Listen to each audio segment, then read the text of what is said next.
Nampak? Kejap ya. Okey, dah nampak dah.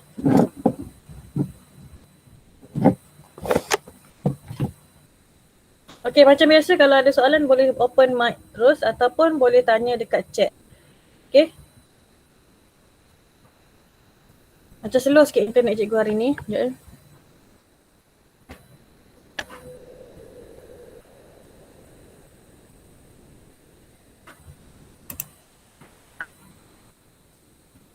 Okey, semalam kita berhenti kat sini kan? Kita berhenti pada penamaan. Okey. Slow internet cikgu ni. Okey. Kita berhenti pada bilangan karbon. Kita nak namakan dia macam mana dan kita nak bezakan alkana dengan alkina. Kumpulan alkana dengan kumpulan alkina pada hidrokarbon. So, yang ni sebenarnya ikut matematik sahaja. Kalau matematik contoh nombor 5, kita namakan 5 sisi, bentuk 5 sisi kita namakan pentagon. So yang ni kalau alkana, pentana, kalau alkina ialah pentina. So siapa yang tak dengar atau tak faham atau cikgu cakap laju sangat, beritahu Kalau yang semalam tak masuk kita ulang kaji. So semalam kita berhenti sampai sini. Dan sebenarnya ni awak kena pandai lukis lah. Okay, kalau soalan lukisan ni mungkin dia bagi awak 1 atau 2 markah. Okay. So beza dia apa alkana dengan alkina. Okay, alkana dia ikatan dia ialah ikatan kovalen tunggal. Okay, alkina ialah ikatan kovalen ganda 2, double. Okay, double. Okay. So sebenarnya hari ni kita nak mula ni yang kita dah belajar tahun lepas. Ingat tak yang awak semua buat model tu? Okay.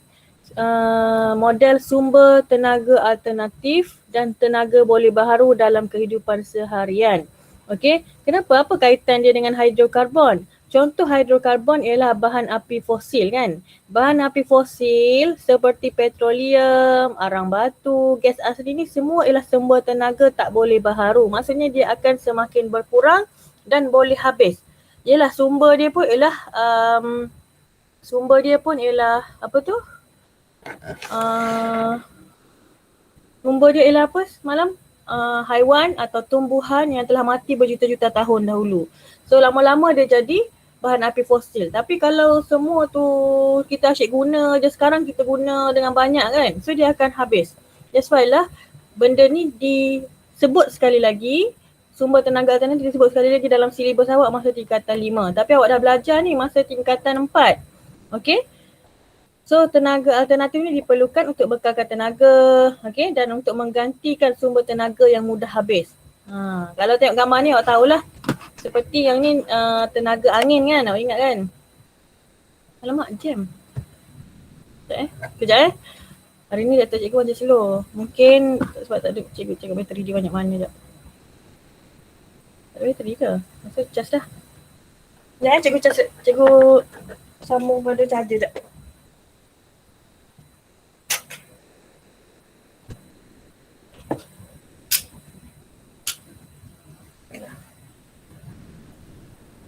Alright.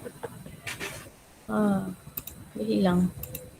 Okay, sumber tenaga boleh baharu daripada tahun lepas kan? Kita ulang kaji lah. Ni kita laju-laju sebab tahun lepas kita dah buat. Sumber tenaga solar. Ni panel solar ni. Okay. Sumber tenaga angin. Dalam gambar rajah ni ada kunci angin kan? Okay. Lepas tu tenaga hidro. Tenaga hidro ni air yang ada turbine. Ingat tak tahun lepas kat saya kumpulan mana yang buat tenaga hidro ni? Okay. Tenaga geoterma. Tenaga daripada bumi. Haba bumi Okay. Sumber tenaga air pasang surut. Okay. Dan sumber tenaga gelombang ombak. Okay. So semua ni kena ingatlah dia sebagai contoh sumber tenaga boleh baharu. So the question mungkin boleh tanya awak soalan objektif atau dia suruh tanya dia boleh tanya soalan kertas 2 dia suruh nyatakan contoh lain, sumber tenaga alternatif. Ataupun berikan satu contoh tenaga yang boleh menggantikan, sumber tenaga yang boleh menggantikan hidrokarbon. Okay. Tak sekali tenaga biogesim, samalah daripada tumbuhan ataupun tumbuhan lah biasanya kalau kat Malaysia ni daripada tumbuhan. Okay. Okay, kuasa nuklear. Okay, kuasa nuklear. Tenaga nuklear sebenarnya ialah tenaga yang bersih tau. Tapi dia ada banyak risiko. So sebenarnya banyak negara di dunia ni boleh sebenarnya banyak negara kat dunia ni boleh berpotensi untuk buat stesen jana kuasa nuklear sebab tenaga nuklear ni memang bersih. Dia tidak menghasilkan pencemaran tapi dia berisiko sebab dia ada kebaikan dan keburukan dia. So kalau nak buat satu-satu stesen jana kuasa nuklear tu perlu nilai lah. Okay. Perlu bukan nilai negeri sembilan, perlu nilaikan keperluan dia ataupun bukan keperluan, keselamatan dia lah paling penting nuklear ni. Sebab nuklear kalau salah guna, kesan dia sampai macam contoh Hiroshima kan, sampai sekarang kesan dia. Alright. Okay, hari ni nak belajar mengenai alkohol. Okay. Sebelum belajar alkohol, cikgu nak apa yang semalam tu? Apa kaitan dia dengan alkohol ya? Okay. Semalam kan kita belajar alkena, hidrokarbon alkena, alkuna kan? Alkena dengan alkana. So semalam kita belajar alkena dengan alkana. So kalau macam tu kita ambil yang dua karbon lebih mudah. Okay, dua karbon.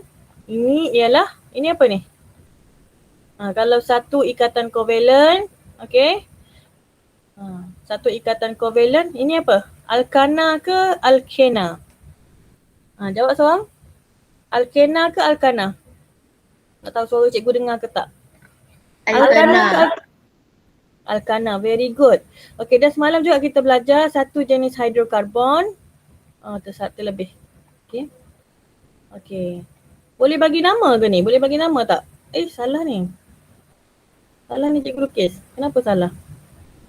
Terlebih kan? Karbon boleh ada 4 je.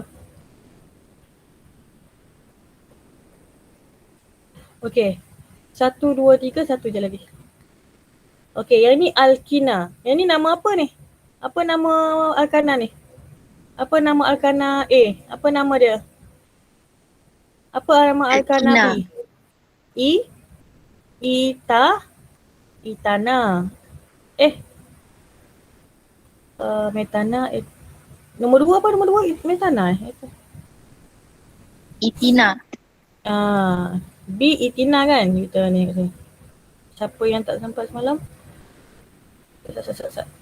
Mana nama apa? Ni dia. Itina dengan itana kan?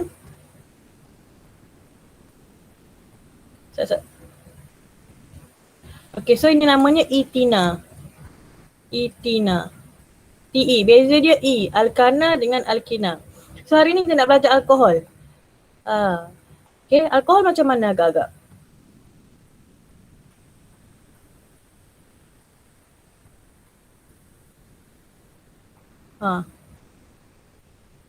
Alkohol macam mana? Alkohol dia sama macam itana, satu single bond.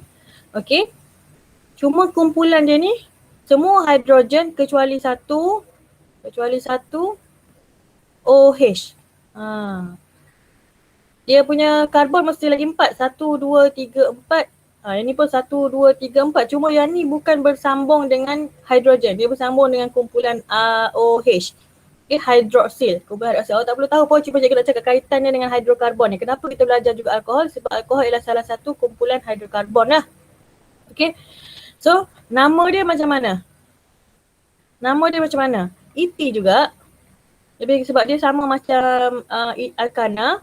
Namakan dia ambil perkataan ita ni. Ita juga. Tapi sebab dia alkohol. Itan. Alkohol. Ol. Ambil ol ni. Etanol. Tak? So kalau etanol ni maksudnya dia ada karbon yang ada kumpulan belakang dia OH juga. So kita sekarang ni tengah belajar pasal hidrokarbon kan. So jom kita buat satu contoh. Cuba awak namakan ni, boleh ke tak?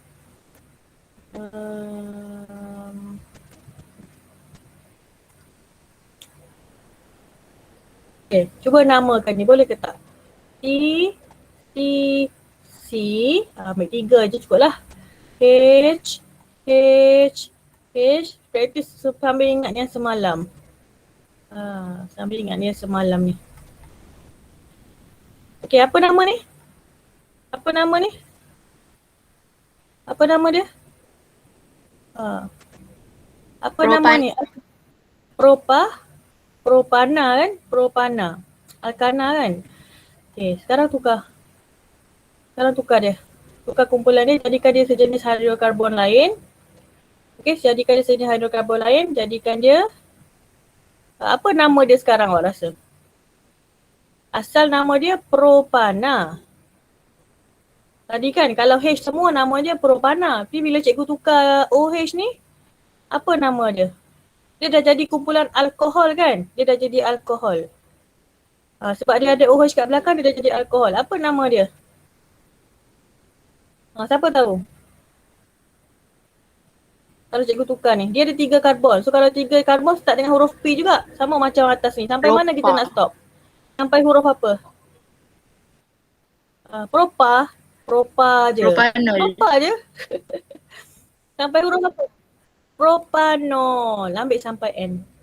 Lepas tu tambah OL. Barulah jadi alkohol. Propanol. Faham dah kan? Okay. Alright. Seronok benda ni. Okay, sambung.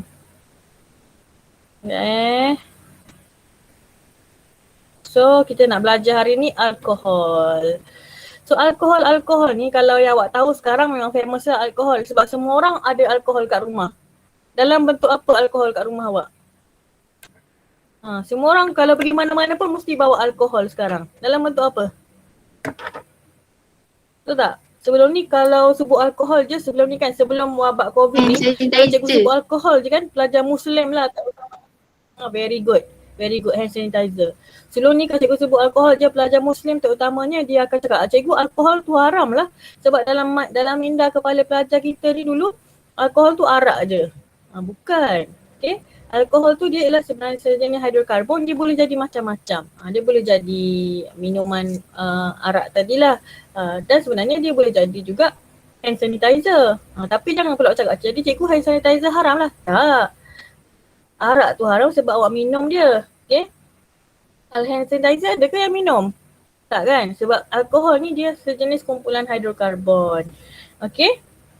So alkohol ni merupakan sebahagian karbon organik yang mengandungi unsur karbon, hidrogen dan oksigen. Awak ingat tadi cikgu tambah OH kan? So dia ada oksigen. So alkohol dihasilkan, macam mana alkohol dihasilkan? Melalui proses penapaian. Ni proses penapaian. Ingat soalan tanya namakan proses penghasilan alkohol. Penapaian menggunakan tindakan yeast. Yeast, ibu roti tu. Terhadap makanan yang mengandungi glukosa atau kanji seperti gula, anggur, apple, tebu dan sebagainya lah. So maksudnya kita boleh tapaikan apple ni, anggur ni. Biasanya kalau yang buat wine atau arak tu dia guna anggur lah. Okay. Semua ni, kenapa semua ni boleh menghasilkan alkohol? Sebab dalam semua tumbuhan ni dia menjalankan fotosintesis. So bila dia jalankan fotosintesis, dia ada glukosa atau kanji. Okay, so apa-apa sahaja yang ada kanji, bila kita dedahkan kepada yeast, okay, kita bagi yeast buat kerja dia, tindakan yeast, maka dia boleh menghasilkan alkohol. Cuma yang membezakannya banyak atau sedikit sahaja. Kalau macam contoh Jepun kan, Jepun pula, Korea, tengok cerita Korea kan, dia minum soju. Kita jangan minum tau, haram. Okay. Dia minum soju. Soju tu apa? Arak beras. Maksudnya dalam beras tu dia boleh buat alkohol. Okay, melalui proses penapaian dengan menggunakan tindakan yeast. Okay, kalau dekat negara putih biasanya dia guna wine lah. Okay, tu kalau untuk minum, sebenarnya boleh buat untuk benda lain lagi alkohol. So, ini kena ingat. Persamaan ni kena ingat, wajib ingat, tak boleh tak ingat. Kesimpulannya kena ingat. Tenang saja. Okey. Cikgu, kenapa tiba-tiba ada perkataan Zimes ni? Okey, Zimes ni tolong ingat ASE ni menunjukkan enzim. Zimes ni ialah enzim yang ada dalam yeast. Kenapa kita guna yeast? Siapa masih ingat rupa yeast? Belajar mikroorganisma hari tu. Saya nak tunjuk quiz sikit. Okay, siapa masih ingat rupa yeast? Macam mana rupa yeast? Okay. Okay. Kita belajar mikroorganisma hari tu kan bab 1. Okay. Ni A. Okay.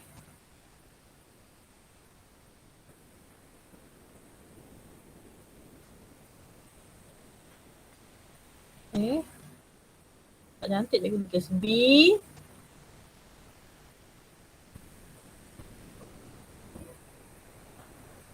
Antara ABC, yang mana satu yeast? Antara ABC, mana C. satu yeast? C ialah yeast Dia ialah mikroorganisma unicell. A ni ameba. B ni cikgu nak lukis paramecium tapi tak jadi, tak cantik. Okay. C ialah yeast. Okay. So dalam yeast ada enzim. Enzim dia nama Zimes. Okay, enzim dia nama Zimes. So, sekejap slow laptop cikgu hari ni, tak tahu kenapa. Okay. So semuanya untuk hasilkan alkohol ni, dia punya modal dia punya what we call this substrate. Ya Allah, itu tak lupa dah dalam bahasa Melayu dia apa. Glukosa. Bahan dia ialah glukosa, hasil dia ialah etanol. Etanol ni lah alkohol. Tapi dia bukan hasilkan alkohol saja, dia ada lagi hasil lain iaitu karbon dioksida. So proses penapaian yeast ni akan menghasilkan etanol dan gas karbon dioksida. Okey. Kenapa guna yeast? Sebab dalam yeast ada enzim. So dalam proses penambaian, enzim tu sebenarnya yang menukarkan glukosa kepada etanol. So persamaan ni wajib ingat. Okey, alkohol. Sifat nyamuk dah. Sifat fizik alkohol. Okey. Sifat fizik ni maksudnya sifat bukan sifat kimia, dia tahu sifat yang apa yang boleh nampak. Hand sanitizer awak lah ataupun alkohol dekat mak-mak tu, dia sebenarnya tidak berwarna. Dan sebenarnya dia suhu cecair pada suhu bilik. Kenapa hand sanitizer saya bentuk gel cikgu? Sebab dia dah ada campuran lain. Okey. Tapi gel pun cecair juga. Okey, alkohol yang kalau tahu yang pure ialah yang cair, yang macam air. Okey, dia mudah meruap. Alkohol tu ada bau macam hand sanitizer awak. Tapi kalau hand sanitizer awak tiba-tiba bau strawberry, tu memang ditambah. Dia ada bau yang kalau awak siapa sempat masa sekolah hari tu kan, pagi-pagi awak hand sanitizer awak dekat pagar, itulah bau alkohol yang sebenar. Okey, semakin kuat bau tu, semakin tinggi kandungan alkohol dia. Okey, dan takat didih dia akan meningkat apabila bilangan atom karbon meningkat. Okey, takat didih alkohol ni sebenarnya rendah je, tapi semakin banyak bilangan karbon semakin tinggi. Lepas tu keterlarutan air dalam air berkurangan apabila atom karbon meningkat. Okey, cikgu tunjuk supaya awak faham apa maksud dia. Okey, apa maksud dia? Maksud dia macam ni. Pertama sekali kita nak cakap pasal takat didih. Okey, kita nak cakap pasal takat didih. Apa maksud takat didih bila karbon meningkat? Okey. Cikgu terpaksa guna ni, kalau laptop cikgu satu lagi, cikgu boleh guna direct je, tapi sebabkan laptop tu dia tak boleh sambung dengan mic. Minta maaf Okey, alkohol, ciri alkohol. Okey, siapa rajin nak buat nota, buatlah peta minda apa ciri-ciri alkohol tadi. Tidak berwarna, okey, mempunyai bau yang sendiri, cecair pada suhu bilik and so on lah. Okey, cuma cikgu nak tekankan yang dia cakap pasal bilangan karbon. Okey, bilangan karbon. Dia kata tadi semakin banyak, ni hipotesis dia kan, semakin bertambah, okey, semakin bertambah macam ni lah, semakin bertambah bilangan karbon semakin tinggi takat didih. Semakin tinggi takat didih. Kita ambil dua contoh propanol. Contoh propanol dengan heksanol. Okey. Seorang boleh bagi tahu cikgu tak yang mana yang lebih tinggi kat takat didih dia? Yang mana yang lebih tinggi takat didih dia? Yang mana?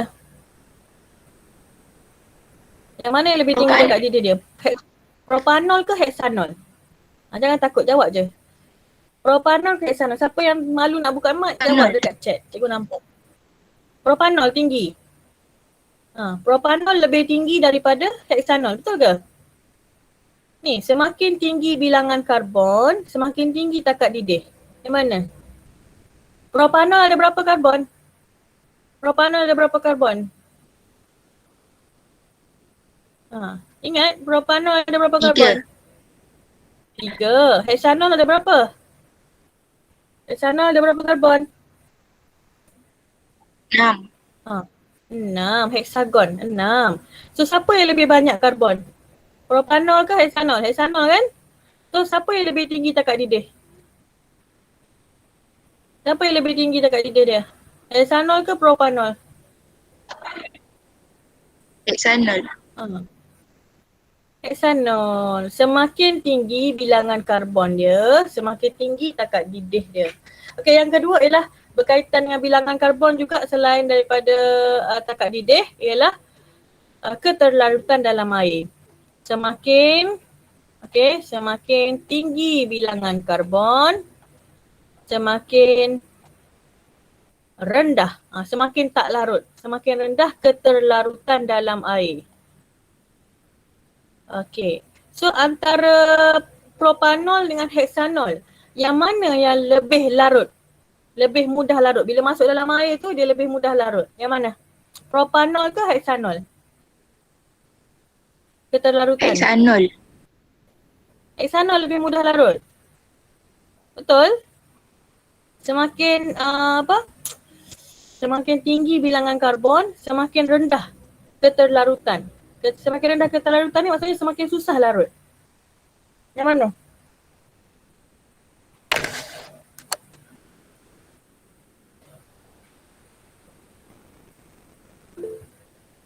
Propanol. Propanol susah larut. Betul ke? Okay.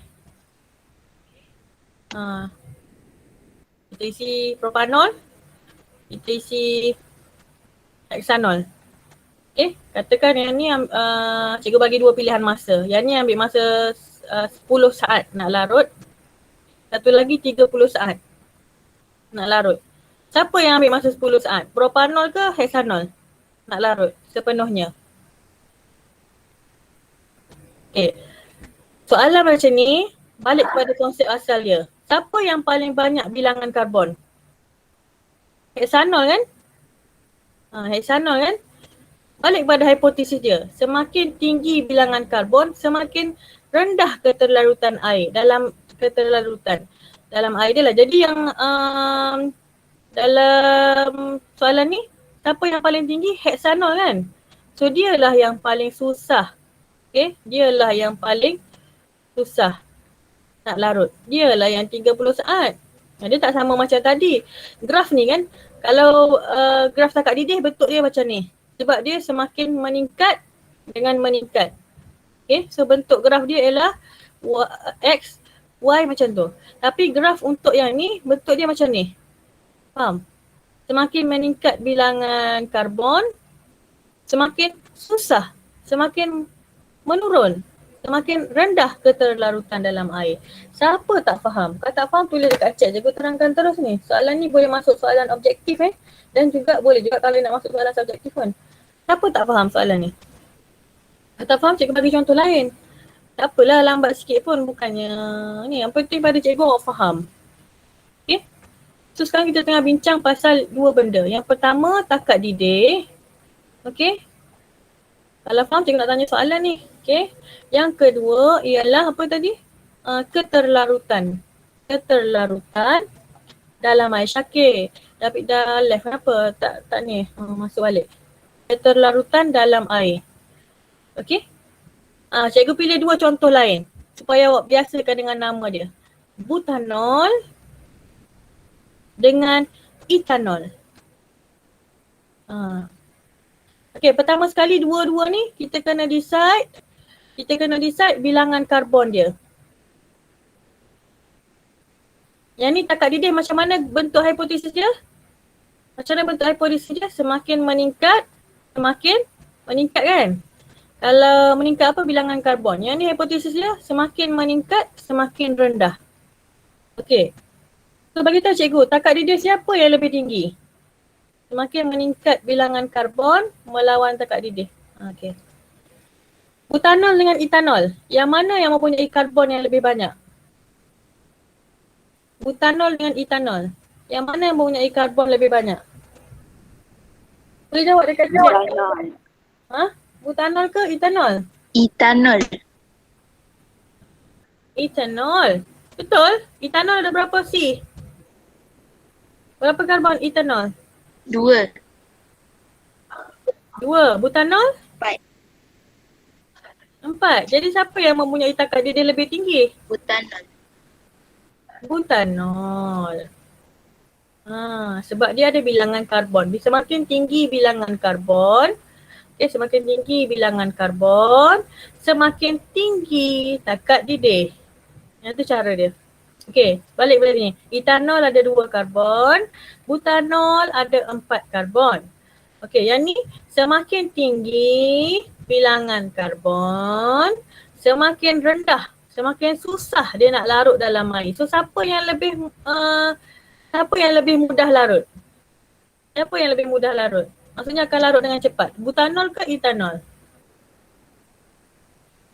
Antara dua alkohol ni, siapa yang lebih mudah larut? Butanol. Mudah larut? Butanol? Siapa yang lebih mudah larut? Yang ni awak confuse je, kau nampak yang ni Will. Siapa yang lebih mudah larut? Okay. Mana yang lain selain daripada Aino Mardia? Siapa lagi? Etanol. Zalilah ke? Etanol mah, Zalilah. Etanol lebih mudah larut kan Zalilah? Lagi? Betul ke etanol mudah larut? Kenapa dia mudah larut? Sebab semakin tinggi bilangan karbon, semakin rendah ketelarutan ala air ni semakin susah dia nak larut. Faham tak? So kalau C dia sikit, C dia kurang, dia mudah. Lepas tu graf dia macam ni. Okay, graf dia ialah macam ni. Graf dia macam ni. Kalau semakin tu dia tak sama arah dia ni, dia graf dia macam tu. Kalau semakin tu sama, graf dia bentuk menaik. Okay, alright. Thank you yang respon. Sambung Okay, so alkohol ni guna buat apa guys? Alkohol ni guna buat apa? Dalam hidup kita ni alkohol guna sebagai bahan api. Ingat tak kita buat eksperimen tahun lepas yang kita letak alkohol dalam mangkuk pija? Kelas awak kita buat juga rasanya. Dan kita bakar, dia mudah terbakar. Jadi alkohol ni boleh digunakan sebagai bahan api kenderaan kenderaan hybrid. Okay, perubatan. Dalam bidang perubatan alkohol ni diguna untuk sebelum doktor cucuk awak, okay? Kalau doktor cucuk awak, letakkan sapu dulu. Awak ni sejuk-sejuknya. Yang sejuk-sejuk tu alkohol lah. Okay. Untuk disinfection. Untuk kalau ada sebelum tu ada mikroorganisma ke dekat kulit, bila dia kena alkohol, dia akan mati. Bukan saja doktor sapu tu nak suruh awak rasa sejuk supaya awak kena cucuk. Tak nak bagi awak rasa takut. Bukan. Dia disinfectant. Dia cucuk, sebelum cucuk tu, dia akan letak alkohol untuk matikan mikroorganisma. Kosmetik ni sebagai pelarut lah. Sebenarnya dalam bahan alat makeup awak tu ada alkohol juga Okay, industri. Okay, industri ni nanti lagi cikgu bagi contoh. Cikgu lupa contoh dia, bukan lupa function dia, lupa contoh dia. Okay. So, bahan api. Bahan api apa? Okay, alkohol ni dia digunakan dia mudah terbakar. Warna api dia biru. Maksudnya warna api biru ni dia pembakaran dia agak lengkap lah. Okay. Serta bersih, tidak berjelaga. Kalau tanya mak, api biru ni api yang panas sikit lah. Okay. So alkohol digunakan bahan api bio. Okay. Untuk kenderaan bermotor di Filipina. Dia sebagai bahan api yang lebih bersih berbanding petroleum lah. Okay. Perubatan pula alkohol digunakan sebagai antiseptik dan disinfektan cikgu cakap tadi untuk membunuh mikroorganisma. Okey, selain daripada tu untuk buat ubat, kadang-kadang ubat tu dia akan dilarutkan dengan alkohol. Sama macam kosmetik Alkohol digunakan dalam kosmetik sebagai pelarut untuk contohnya minyak wangi, lotion dan gincu. So sebelum dia nak jadi hasilkan gincu tu, dia perlu larutkan dulu dalam alkohol lah. Sebab dia macam ni, ada bahan yang tak larut dalam air. Tapi dia larut dalam alkohol. Macam tu. Sebab itulah alkohol tu akan jadi pelarut dia. Dan sebenarnya minyak wangi tu, perasan tak minyak wangi ada yang tahan 2 jam, tahan 3 jam, ada yang tahan 24 jam, ada yang tahan 36 jam. Bergantung pada jenis alkohol yang diguna. Okay. So minyak wangi tu mudah terbakar juga Hati-hatilah. Tapi tak adalah mudah sangat. Cuma kalau awak tiba-tiba pergi cucuk api boleh terbakar. Tapi jangan buat jangan buat kat rumah. Jangan pula awak buat eksperimen kat rumah. Betul ke Cikgu Azrila cakap boleh terbakar? Boleh, bergantung pada bilangan alkohol dia, kandungan alkohol dia. Tapi tolong jangan buat eksperimen tu dekat rumah. Cikgu dapat report rumah tengok dekat berita rumah terbakar kerana pelajar mencuba contoh yang diberikan guru. Cikgu tak nak dengar lagi. Tak pasal-pasal masuk mahkamah cikgunya kena saman. Okey, alkohol dalam industri lazimnya digunakan sebagai pelarut bahan organik seperti pelarut bagi cecair pencuci dan untuk makanan. Okey.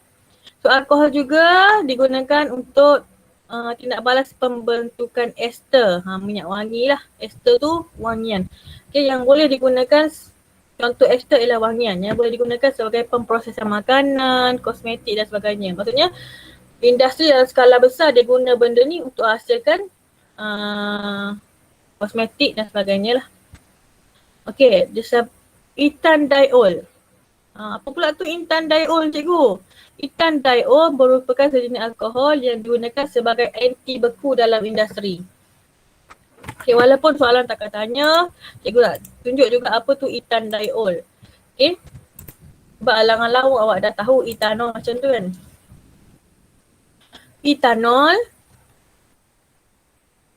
Etandiol. Contoh contoh kita ambil etan tak boleh etan tak boleh. Propan boleh. Okey, contoh kita ambil propanol dengan propandiol. Apa beza ni? Apa beza dua perkataan ni? Alkohol, etandiol boleh. Etandiol boleh. Dia guna tadi etandiol kan? Etandiol lah. Okay, etandiol.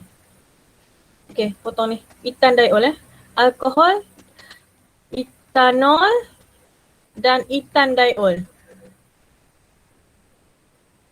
Apa beza dua perkataan ni? Mana awak nampak beza dua perkataan ni? Dia ada tambahan apa? Etanol macam mana? Ada berapa karbon? Etanol ada berapa karbon? Satu Betul? Etanol berapa? 2. Lepas tu dia ada satu kumpulan OH kan? Okay. So ini bila ada satu kumpulan OH, nama dia etanol. Okay. Tapi etandiol ialah yang selain daripada OH ni semua H kan? Ingat tak? Semua H. Semuanya H. Okay, etandiol tu di maksudnya 2. Maksudnya dia ada, okay, maksudnya dia ada macam ni. H. Dia alkohol, dia masih ada ol. Alkohol. Okay, OH. Tapi dia ada 2. Bentuk dia macam ni. Inilah etandiol. Itulah maksudnya. Dia kumpulan alkohol lagi tapi dia ada 2 kumpulan alkohol. Etandiol. Okay. Saja je tunjuk sebab alang-alang dah sentuh etandiol cikgu. Tiba-tiba etandiol ni apa? Beza etandiol dengan etanol ialah dia ada 2 OH. Okay, 2 kumpulan hidroksil.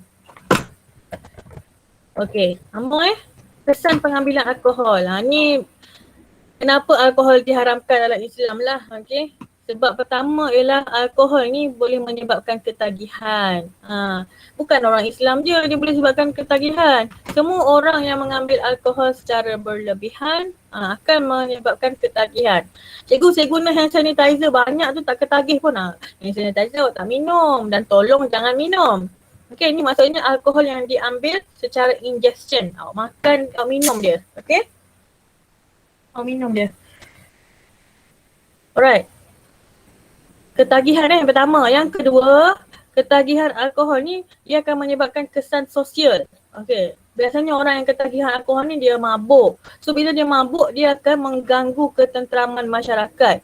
Bila dan orang mabuk pula dia tak boleh kawal sistem saraf dia. Dari segi sains dia tak boleh kawal sistem saraf dia menyebabkan berlakunya perbuatan jenayah. Seperti rogol ke, biasanya rogol lah. Apa lagi? Memukul orang ke, macam tu. Okay.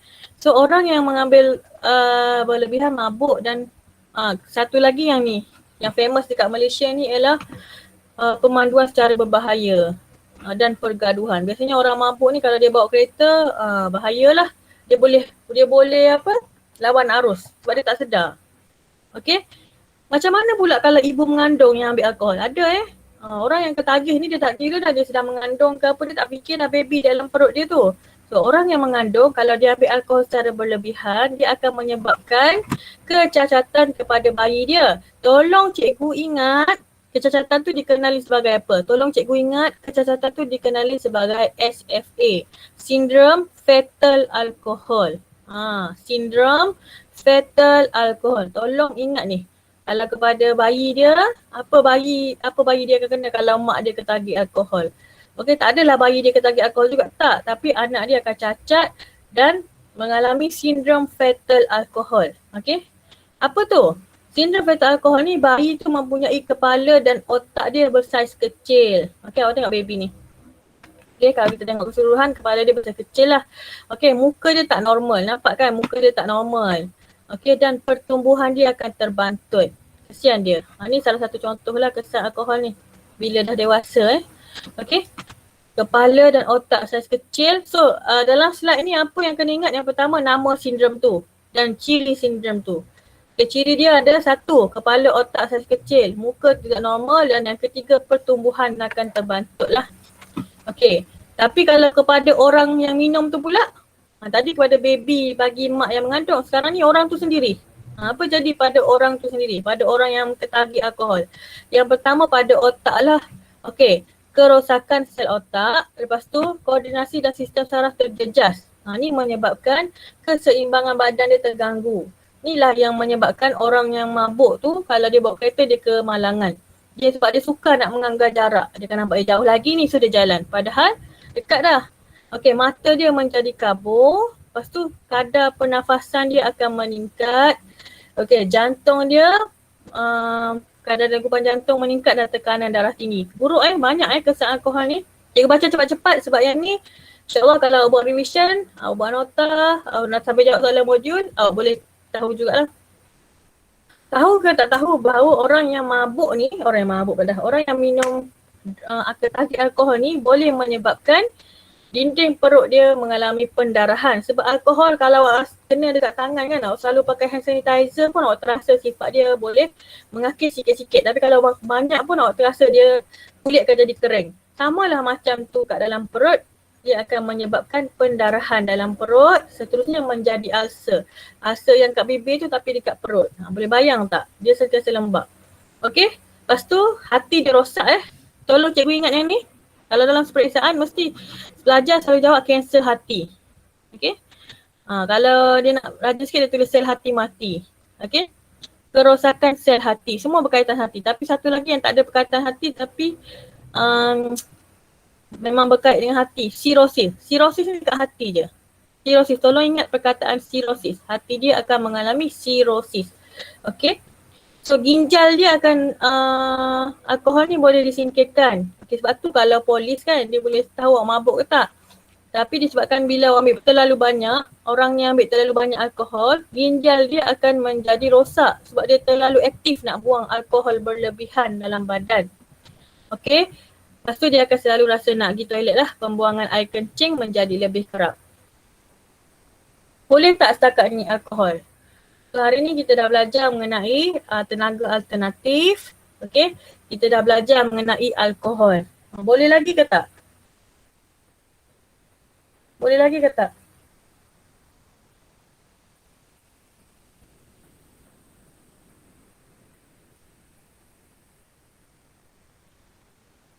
Boleh?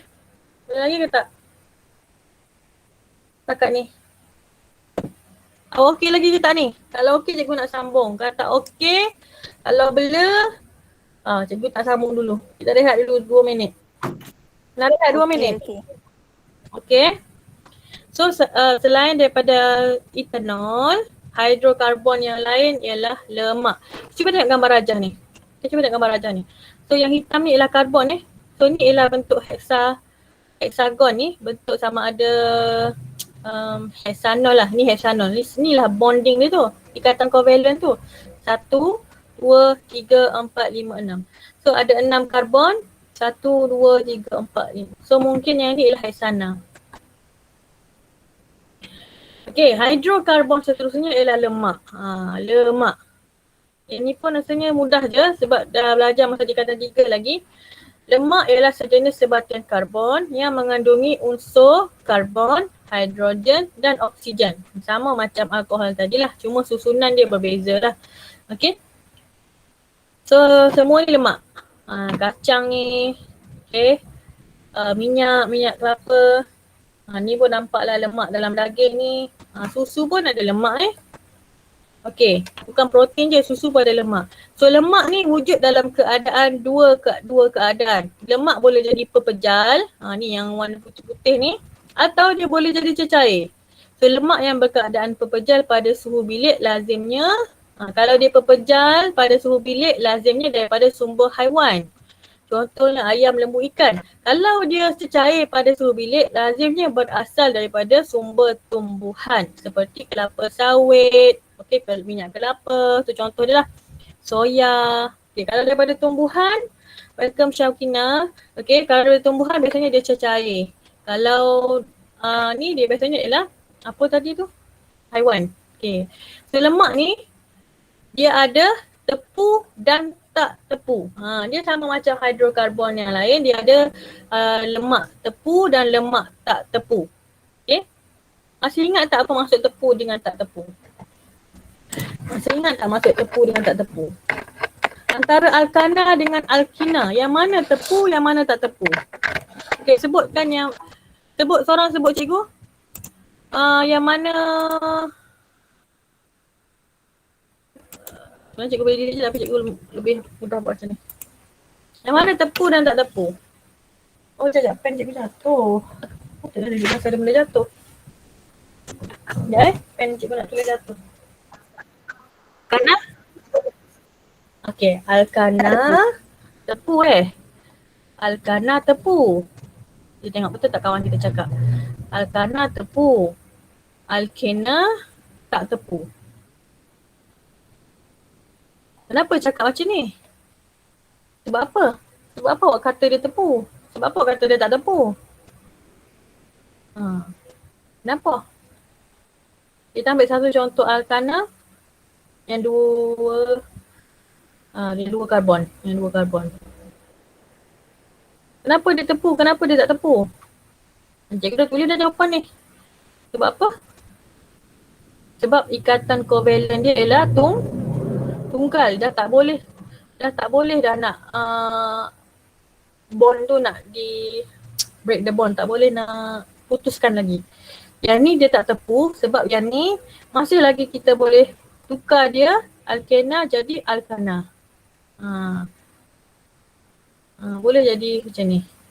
Macam mana cara dia buat macam ni? So dia akan putuskan yang ni, so yang ni akan pergi sini. So ni maksud tepu dengan tak tepu. So tepu ni maksudnya tak boleh ubah dah. Tak boleh nak kacau dia dah. Tapi kalau tak tepu ni masih boleh ubah suai dia. Boleh melakukan tindak balas. Itu maksud dia tepu tak tepu. Sama macam lemak. Sama macam lemak. Lemak ada dua jenis, tepu dan tak tepu. Lemak tepu.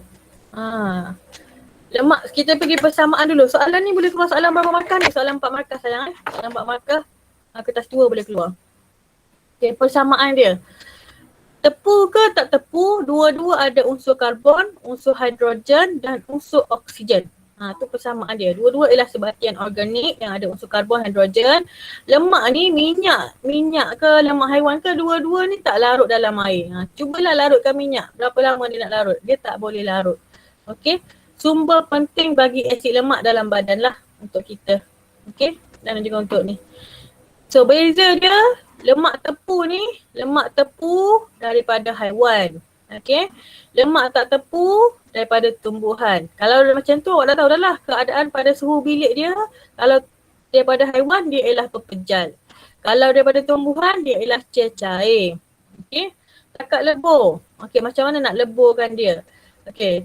Kalau takat lebur lemak tak tepu rendah. Okay. Takat lebur lemak tepu tinggi.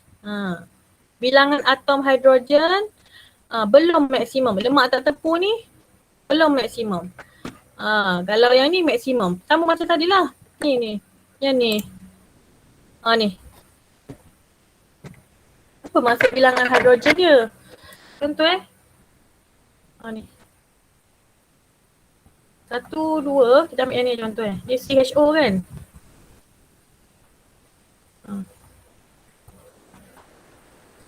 Contoh dia macam tu Hidrogen dia dah cukup dah. 7 1, 2, 3, 4, 5. Dah tepu dah.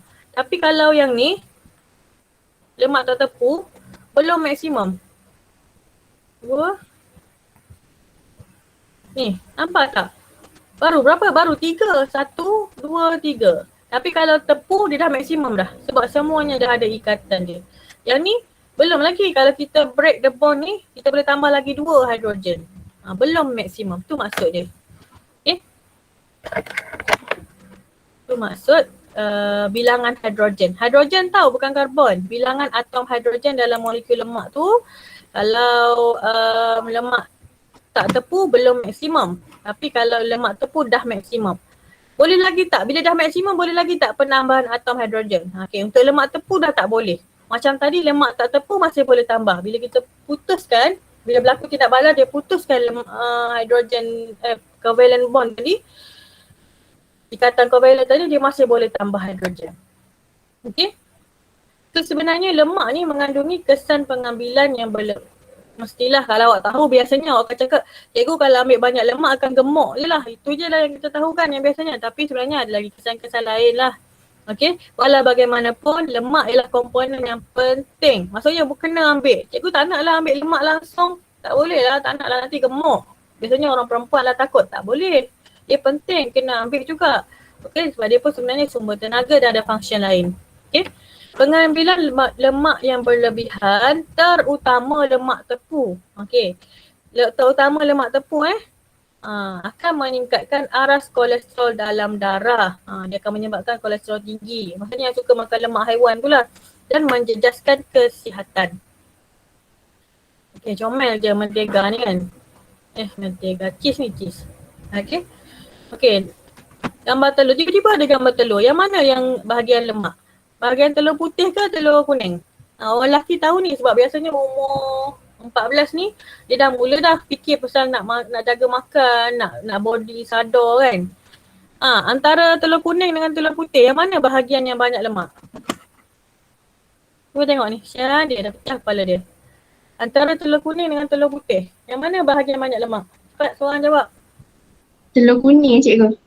Telur kuning. Telur putih tu dia banyak protein dalam bentuk albumin. Okay. Telur kuning banyak lemak. Sebab tu setengah orang yang jaga badan, dia tak makan telur kuning. Okay. Lemak tepu daripada sumber haiwan seperti keju. Keju daripada susu kan, sumber haiwan.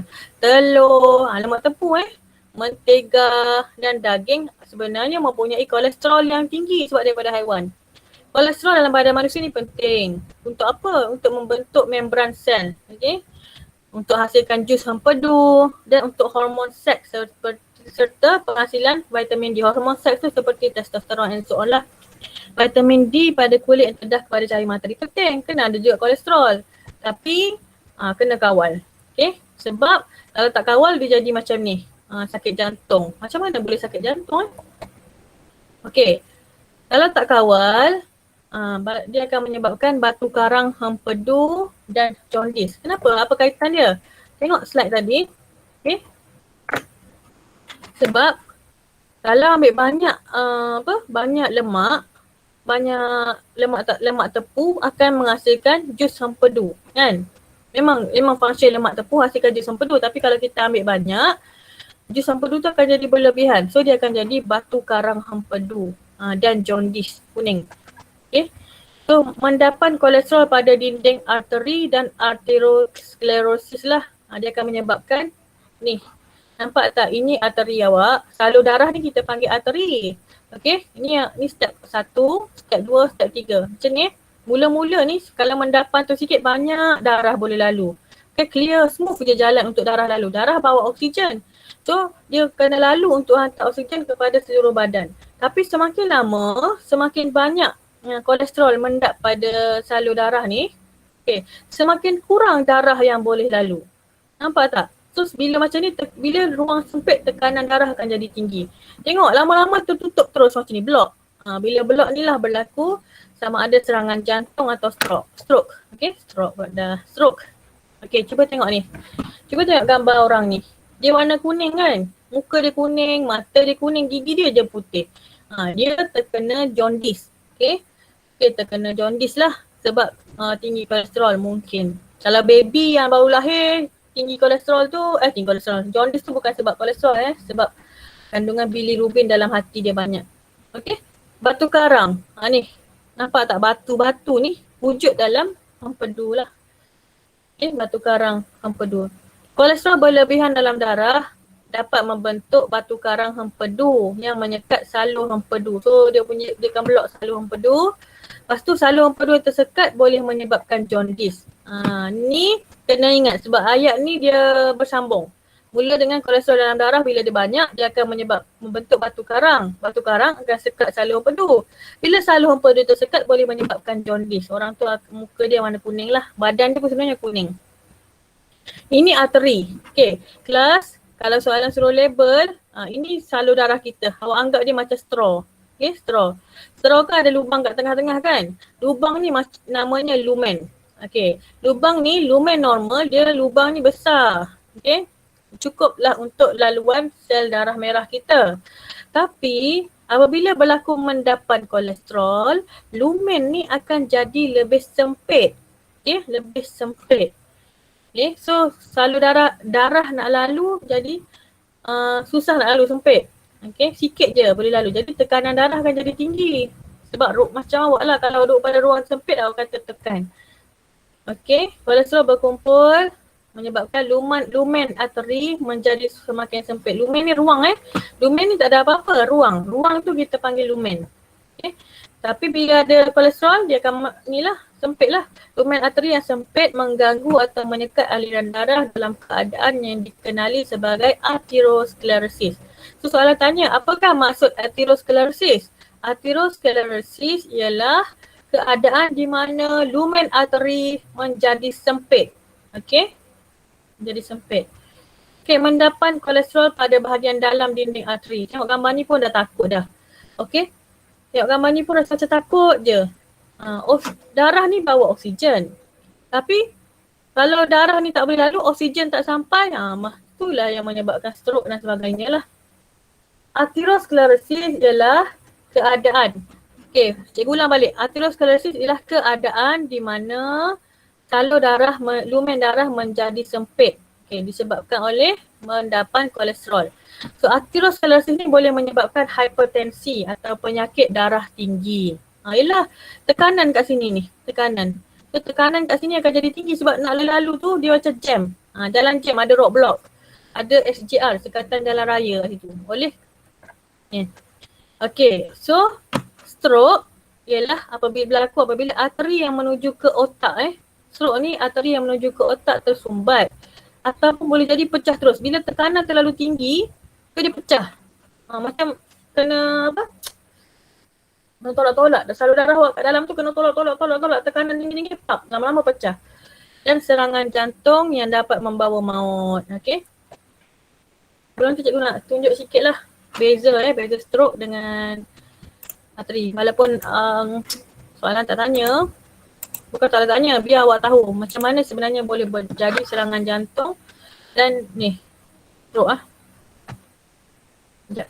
Oh tak sambungkan. Sekejap cikgu tunjuk apa maksud dia, macam mana boleh jadi serangan jantung. Ni untuk awak tahulah. So ni ialah bentuk macam ni ialah jantung awak lah. Jantung awak. Kalau awak masih ingat dekat jantung, bukan dekat dalam jantung tau. Dekat luar jantung dia ada salur darah yang banyak. Betul tak?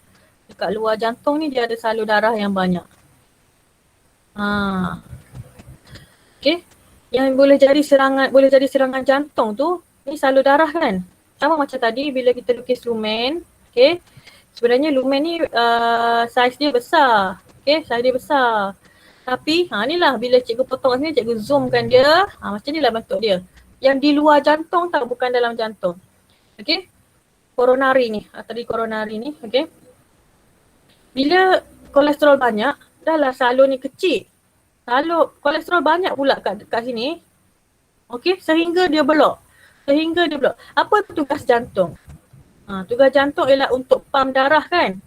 Pam darah ke seluruh badan. Untuk pam darah ke seluruh badan, pam darah yang mengangkut oksigen. Pam darah yang mengangkut oksigen ke seluruh badan. Sekarang ni contoh bahagian ni. Bahagian ni banyak sangat kolesterol pada salur darah ni. Ni salur darah ni. So menyebabkan dia blok. So bila dia blok, bahagian jantung ni tak dapat oksigen. Kalau bahagian jantung ni tak dapat oksigen, jantung ni dapat fungsi ke tak? Bahagian ni dapat berfungsi ke tak? Tak dapat kan? So bila bahagian ni tak dapat berfungsi, berlakulah serangan jantung. Itulah yang dimaksudkan dengan serangan jantung tu lah.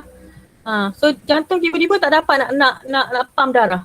So bila tak dapat nak pam darah, satu badan awak ni akan mengalami kekurangan oksigen. Itulah yang dimaksudkan sebagai serangan jantung. Okay, cikgu nak sikit je lagi insyaAllah. Sampai, faham tak? Kalau stroke pada bahagian otak, kalau serangan jantung tu biasanya salur darah pada bahagian luar jantung tu. Okay. So, macam mana cara dia untuk mengelakkan masalah disebabkan kolesterol berlebihan Cikgu nak tanya, ada tak dalam slide ni cakap pasal senaman? Sebab tak ada kaitan, tak sebut lah. So kalau boleh dalam peperiksaan pun elak lah. Walaupun awak biasa pelajar akan sebut bersenam, kerap bersenam. Cuba jawab soalan tu berkaitan dengan apa yang awak belajar. Okay, so sekarang ni kita tengah cakap pasal lemak tepu. Menyebabkan kolesterol tinggi. Okey, jadi cara nak kurangkan dia ialah kurangkanlah pengambilan lemak tepu dalam makanan. So nak kurangkan dia, nak ambil lemak apa? Ambil lemak tepu. Lemak tak tepu, sebab lemak tepu dapat merendahkan aras kolesterol dalam darah. Macam tu je. Okey. Cikgu rasa ni last kot untuk cikgu sebut. Tapi yang ni banyak juga ni. Minyak sawit. Tak apa. Minyak sawit ni cikgu rasa cikgu sambung dengan next class. Sebab boleh ke? Sebab minyak sawit ni dia ada, minyak sawit dengan sabun kita gabung. Sebab cikgu takut banyak sangat untuk awak. Okay. Minyak sawit kita sambung next class. Sebab minyak sawit ni dia ada satu proses yang awak kena ingat. So cikgu tak nak bercampur-campur aduk. So minyak sawit kita sambung next class, tak apa. Tak payah sabun dulu, tak payah kita berhenti sampai minyak sawit. Okay, so hari ni tak ada latihan macam semalam tu. Tak ada latihan. Okay, cuma cikgu nak tolong siapkan boleh? Tolong siapkan. Kenapa cikgu ni selalu bagi buku modul. Cikgu lain boleh je bagi Google Form. Kelas macam ni tau. Kenapa cikgu buat macam ni? Sebab kalau cikgu bagi Google Form sahaja, cikgu tak nak. Lepas kelas awak dah lupa apa soalan dalam Google Form tu. Sebab itulah awak Form 5, so awak kena ada usaha lebih sikit. Okay, disebabkan kita ada buku modul, tak apa, tak payah buat nota, tak apa. Tapi tolong buat buku modul sebab cikgu nak lepas kelas hari ni pun kalau awak nak rujuk bila-bila masa boleh rujuk. Tapi kalau cikgu bagi soalan Google Form sahaja, untuk awak rugi. Okay, rugi dengan masa awak nanti. Kalau awak nak rujuk balik awak tak ada. Awak kena baca buku teks balik daripada awal. So awak sabar sikit, buatlah buku modul. Okay. Okay, untuk ni muka surat, ni banyak juga kita belajar sebenarnya. Muka surat 94, 94, 95, okay, 96, banyak tau tak? 97, sabar. 97 boleh dah ke 97? 97. Dan 97. 98 tak apa. 98 next class. Apa tadi? 94, 95, 94 ke? 94. 94. Sekejap, cari dulu.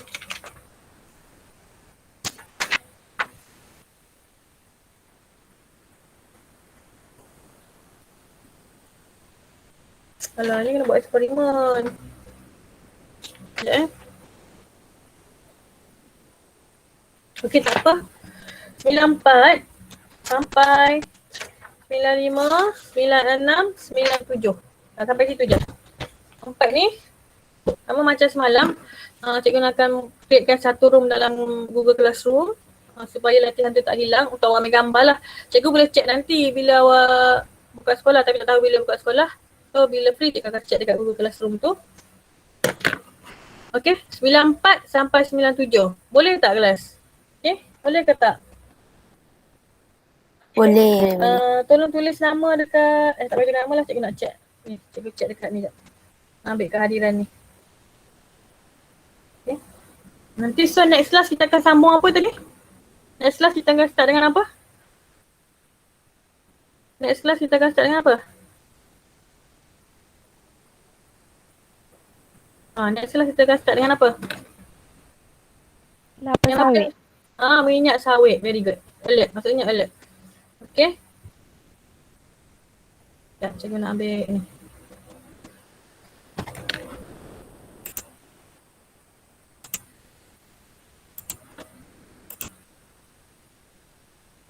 Cikgu nak ambil kehadiran sekejap.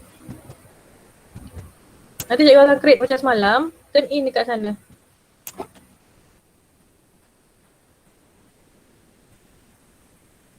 Ambil kehadiran sekejap. Alhamdulillah. Malam pun yang masuk kelas tu ramai yang hantar turn in. Yang tak masuk kelas tak nak turn in.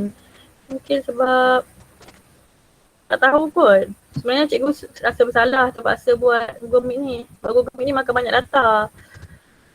Dan kalau lain tak okey tapi tak tahulah nak buat cara mana lagi. Kalau ada cadangan cara mudah untuk belajar bagi tahu cikgu. Cikgu terima sebabnya mana yang lebih mudah untuk awak tu lah lebih baik. Okay? Okay. Ada soalan tak setakat ni? Ada soalan tak? Kalau tak ada, kita stop dulu. Awak boleh buat dulu modul tu sampai 9.45. Lepas tu bila cikgu dah createkan room untuk kat Google Classroom, turn in dekat sana. Boleh? Kalau tak ada soalan, boleh left dululah. Okay, thank you semua yang masuk hari ni. Ramai hari ni, Alhamdulillah. Hari ni ada 13 orang. Cikgu tercari-cari mana Syazwan and so on tu. Ada ke Syazwan?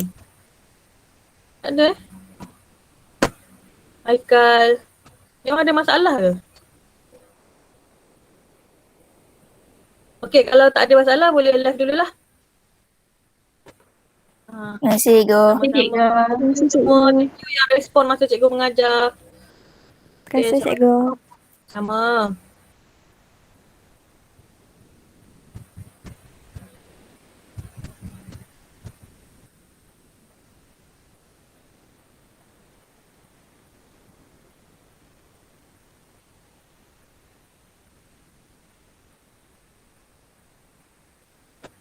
Okay.